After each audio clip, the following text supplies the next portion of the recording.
दुनिया का सबसे प्रॉफिटेबल काम कौन सा है? ज़रा गैस करने की कोशिश करें। इन्वेस्टमेंट, बिजनेस या फिर कोई जॉब? जी नहीं, यह है तोम परस्ती, यानी लोगों की जहालत का फ़ायदा उठाना। इससे प्रॉफिटेबल काम पूरी दुनिया के अंदर, ख़ास तौर पर इंडिया पाकिस्तान के अंदर कोई भी नहीं है। अब जाहिर है कि ये काम जहालत के बगैर तो मुमकिन नहीं है, और जहालत तो हमारी नस्ल दर नस्ल इंडिया पाकिस्तान के लोगों के अंदर कूट कूट कर भरी हुई है। मैं आपको टिकटॉक पर मौजूद ये वीडियो दिखाता हूँ। मुझे नहीं पता कि ये किसी ने मजाक के अंदर बनाई है या फिर रियलिटी के अंदर ये बंदा इस तरह के बिजनेस आइडियाज़ लाकर अपने बिजनेस को चला रहा है। ये बंदा करता ये है कि कोई भी पुराना दरबार मौजूद होता है या फिर पुरानी कोई जगह मौजूद होती है तो वहाँ पर कभी पानी का नलका लगा देता है, या अगर कोई दरख्त मौजूद होता है तो उसके ऊपर कोई झंडे लगा देता है, या उसके ऊपर कोई ना कोई ऐसी चीज़ें डाल देता है जिससे लगे कि ये कोई बाबा जी का दरबार है। उसके बाद होता क्या है कि जहां पर आसपास मौजूद लोग अपनी तोम परस्ती की वजह से यहां पर आकर अपनी मुरादें मानना शुरू कर देते हैं, और ये इस चीज को रिकॉर्ड करके सोशल मीडिया पे डालता है। ना कारोबार कोई नहीं है, आए एक गल्ला रख लो और रोड के उत्ते झंडे बन दियो, खुला कारोबार। मैं 5000 10,000 दिहाड़ी कमाना। एक और साइड का गला पिया है, और नज़र आ रहा जना हूँ। एक भरा 100 रुपया मैं दे के गया, मैं गले च पा दिता, तो थोड़े दिनों में मैं ना एक दरबार भी बना लेना। साडा बाबा है ना, एक बमार जा रहा बेचारा, उनका इत्थे दरबार मैं बना लेना। बड़ा कारोबार, सारी उम्र असीं एवें भुल्ले रहे हैं। कई मेरे भरा कमेंट करते हैं, यार असीं पिंड दे विच दरबार बना बैठे हाँ तो आमदन नहीं हो रही, तो आमदन का तरीकाकार की है मैं तुहानूं दसना। पहले नंबर ते दरबार बनाना है तो उनका गुंबद नहीं बनाना। जो गुंबद बना लिया तो उन्होंने 6 मिनट प्लस्तर नहीं करवाना। 5 साल तो 10 साल तक मरीद पैसा देना शुरू कर देंगे। दूसरा काम की करना है कि जमीनां दे विच लोग साग कणक गढ़ते हैं, एक एक पूली एक एक किले च चुकनी। एक एक पूली चुकोगे तो तुहाडे साल की कणक भी बन जाएगी, तो साल का खर्चा भी बन जाएगा, क्योंकि वेच भी तुसीं लवोगे। तो लोग रोकणगे भी नहीं, बाबे की बददुआ लग जाएगी, बाबे की बददुआ लग जाएगी, तो मसीते उन्हें देना तो हुंदा नहीं है। अच्छा, दूसरे नंबर ते 11वीं का दुध लोग वंडदे ने, ऐलान करा देना कि भाई 11वीं का दुध बाबे का होना जी। तो खराब होंदे ने, मरीद लवांदे ने। तो मैं क्या बजुर्ग आपदे ने भी नलका आप लवा लीए। कहता पुत्र जिन्हां दा हत्थ इंज होवे ना, ਉਹਨੂੰ इंज करना बड़ा औखा है। मरीदा लवाया तो मरीद आपे ठीक ठूक करवा लैणगे, अपना काम में लैना देना नहीं। जे कोई होर काम नहीं कर सकते जे तो डाचियां लै लो। वेख ना मेरे मामे के पुत्र, चाचे के पुत्र जा रहे हैं पिंडां दे विच, इन्ना बड़ा माल इकट्ठा करना है।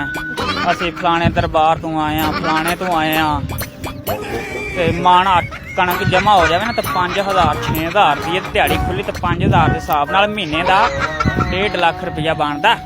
अब पता नहीं ये इस चीज़ का मजाक बना रहा है या फिर रियलिटी के अंदर ये बिजनेस इस तरह का कर रहा है। मुझे लगता है कि ये रियलिटी में करता है और लोगों को भी बताता है कि ये कितना प्रॉफिटेबल काम है, आप भी इसको करें।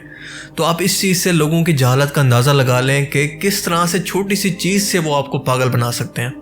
आज के इस तरक्की याफ्ता दौर के अंदर भी लोग इतने जाहिल हैं कि आंखें बंद करके बस किसी भी चीज़ पे यकीन कर लेते हैं। बस कोई झंडा लगाओ या फिर कोई जगह पेंट हो और उसके अंदर से कोई पानी बह रहा हो, या फिर कब्र के अंदर चाहे कोई खोता भी दफन हो, इनको कोई फ़र्क नहीं पड़ता। बस जाके कब्र की पूजा शुरू कर देंगे, दुआएं मांगना शुरू कर देंगे, धागे बांधना शुरू कर देंगे, जो हिंदुओं की रस्में चलती हुई आ रही हैं।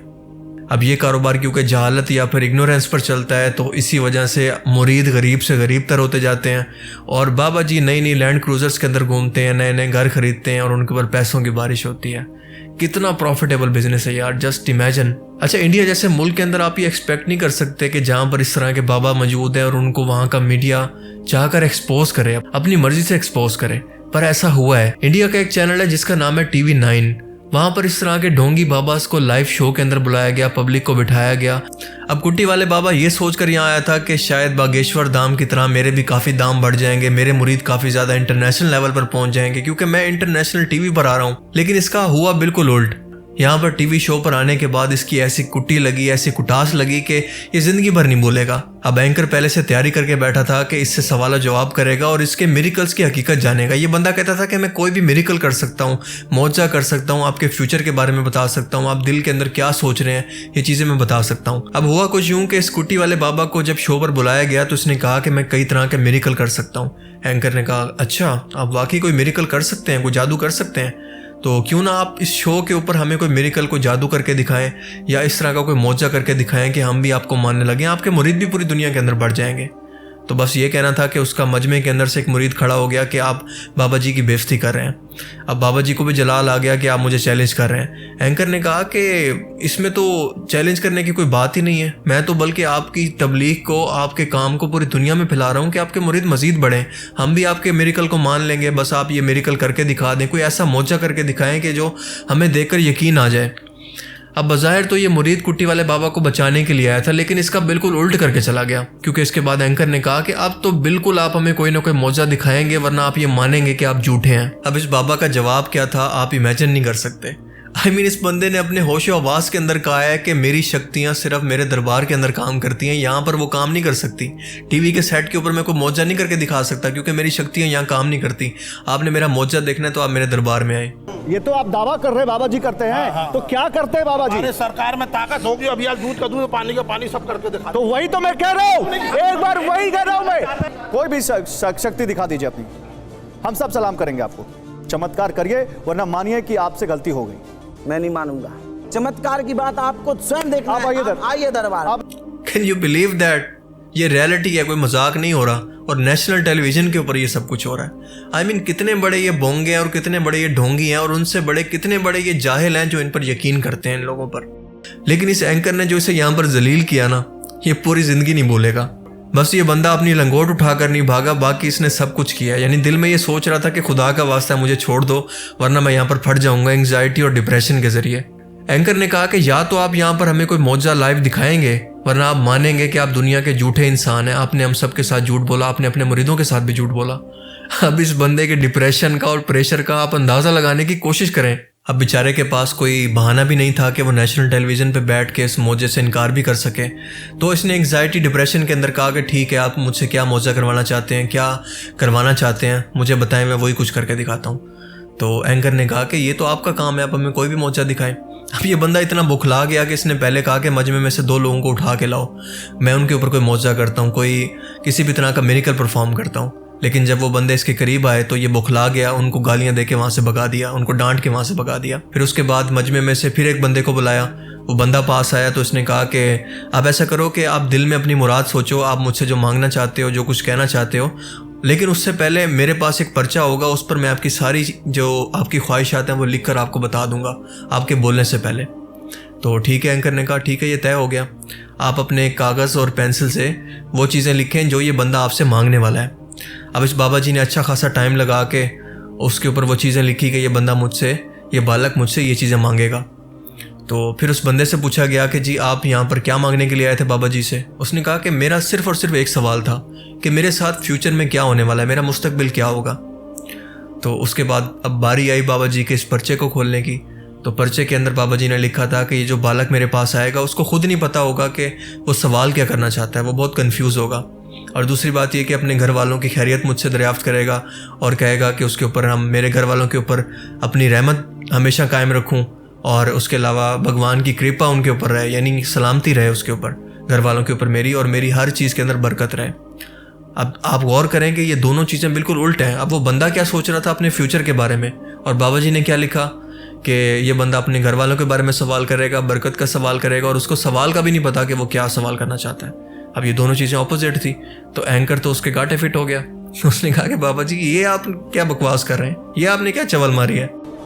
कामना तो नहीं लेकर आए हैं, लेकिन हाँ ये पूछना है कि अगर ये बता सकते हैं तो बताएं, हमारा मतलब आगे लाइफ में हम क्या करें, मतलब मैं क्या करूंगा, या ये बता सकते हैं कि अगर बता सकते हैं तो बता दें कि मैं क्या करूंगा आने वाली लाइफ में। मतलब अर्जी स्वीकार है, बनो जिसको लाएंगे उसके स्वयं समझ में नहीं आता हमारा प्रश्न क्या है। उनको तो समझ में आया प्रश्न, सुनो क्यों, उनको तो समझ में आया प्रश्न। घर परिवार उन्नति चाहते हैं, सभी सदस्य स्वस्थ रहें, आशीर्वाद सरकार का, कृपा होगी। ये लेकिन इन्होंने जो सवाल लिखा है ये तो कोई भी लिख देगा कि परिवार सही रहे, हमारा जो सब कोई बीमार ना पड़े। देखिए, जब जाहिल के पास कोई दलील नहीं होती ना और वो झूठा साबित हो जाता है, तो आपको पता है कि उसकी आवाज़ बुलंद हो जाती है। ये जाहिल इंसान की निशानी होती है। तो इस बंदे ने भी ये साबित किया कि ये ना सिर्फ जाहिल है, इग्नोरेंट है, बल्कि अपने मुरीदों की तरह उनसे भी बढ़कर जाहिल है। तो इसने अपनी आवाज़ बुलंद की और शाउट करना शुरू कर दिया। अब इसके पास कोई रास्ता तो था नहीं भागने का। तो एंड यही हुआ कि प्रोग्राम तो बढ़ गया। देखिए, ये सब कुछ बताने का मकसद क्या है कि इस तरह के बहुत सारे ढोंगी बाबा इंडिया पाकिस्तान के अंदर बेताशत तादाद के अंदर मौजूद हैं। मुझे हैरत होती है उन लोगों के ऊपर जो कि इनके चुंगल के अंदर फंस जाते हैं।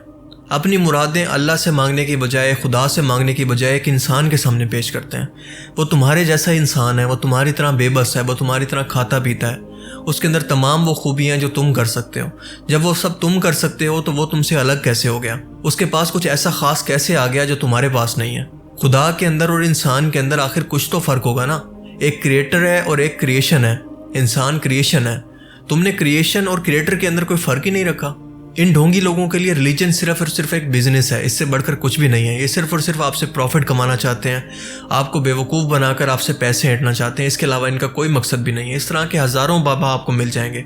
इवन के एक बाबा जिसको मैं यहाँ पर मेंशन कर रहा हूँ, इवन इस बाबा जी ने तो खुद को भगवान कहकर अनाउंस भी कर दिया था पूरी दुनिया के सामने कि मैं भगवान का अवतार हूँ, और ये कुछ ही साल पहले फौत हो चुका है। इस बाबा जी का तवा फिर कभी लगाएंगे टाइम फालतू मिलने पर, लेकिन अगर इस वीडियो के अंदर एक्सप्लेन करने लगे तो ये काफ़ी लंबी हो जाएगी। तो ये बात करने का मकसद ये था कि देखें, उस टाइम जब ये जहालत आम थी ना, मीडिया का दौर नहीं था, कोई भी अपने बुजुर्गों की कहानियाँ सुनाता था तो कोई कंफर्म उसको नहीं कर सकता था। बस सुनी सुनाई बातें हैं, किसी ने फ़लाँ से सुनी आगे मशहूर कर दी, किसी ने फ़लाँ से करामत सुनी आगे मशहूर कर दी। इन चीज़ों की कोई बेस नहीं है। ये सरासर जहालत है, धोखा है। इन चीज़ों पर, इनकी लोगों की जहालत पर कभी भी यकीन ना किया करें, क्योंकि जब भी ये टीवी के सामने आते हैं, किसी पढ़े लिखे लोगों से इनका वास्ता पड़ता है तो इनका यही हाल होता है जो इस बंदे का इसने तवा लगाया। क्या आपने कभी सुना है कि अमेरिका, बरतानिया, इटली, फ्रांस, जर्मनी, कनाडा, ये दुनिया के जो तरक्की याफ्ता मुल्क हैं जो सब साइंस के, टेक्नोलॉजी के अंदर सबसे आगे हैं? क्या आपने कभी सुना है कि इस तरह के कुट्टी वाले बाबा, इस तरह के बगेश्वर धाम वाले बाबा, इस तरह के गुरुज जो डांस करते हैं, मुजरे करते हैं और अपने आप को बाबा जी भी कहते हैं, और मतलब उनकी पूरी दुनिया के सामने उनकी हरकतें होती हैं, उनके मुल्क के अंदर भी वो किस तरह का, उनका कैरेक्टरलेस लोग हैं, लेकिन लोग फिर भी उनके पीछे आंखें बंद करके चलते हैं? मुझे ये बताएं कि इस तरह के लोग आपको इन तरक्की याफ्ता मुल्कों में क्यों नहीं मिलते? अरे यार, दुनिया जहान के सारे गुनाह इंडिया पाकिस्तान के लोगों के हिस्से में आया, सारी हिदायत उन्हीं लोगों को देनी है। क्या वहाँ पर कोई गुनाह नहीं होते? वहाँ पर उनके कोई गुनाह नहीं है उन लोगों के? जो यूरोप के अंदर जो लोग रहते हैं, जो अमेरिका के अंदर जो लोग रहते हैं, सारे गुनाह हमारे हिस्से के अंदर आए कि हमारी तबलीग करनी है और हमारे गुनाह दूर करने हैं, हमारी टेंशनें दूर करनी है। तो खुदा के बंदों कुछ सोचो। इसलिए नहीं होता क्योंकि वो लोग पढ़े लिखे लोग हैं, वो साइंस और टेक्नोलॉजी पर यकीन करने वाले लोग हैं, वो मंतक को तलाश करने वाले लोग हैं। वो चीज़ पर, किसी चीज़ पर आंखें बंद करके यकीन नहीं करते जैसे हम लोग करते हैं। सो आई होप कि आज की इस वीडियो का मकसद आपको समझ में आ गया होगा। अगर आपको ये वीडियो अच्छा लगा और इससे कुछ नया जानने को मिला तो इस वीडियो को ज़रूर लाइक कीजिए, and I will see you in the next video. अपना बहुत सारा ख्याल रखिएगा, और हाँ, अगर आप हमारे व्हाट्सएप ग्रुप को ज्वाइन करना चाहते हैं तो उसका लिंक आपको नीचे डिस्क्रिप्शन में मिल जाएगा। I will see you in the next video. Take care yourself. अल्लाह हाफिज़।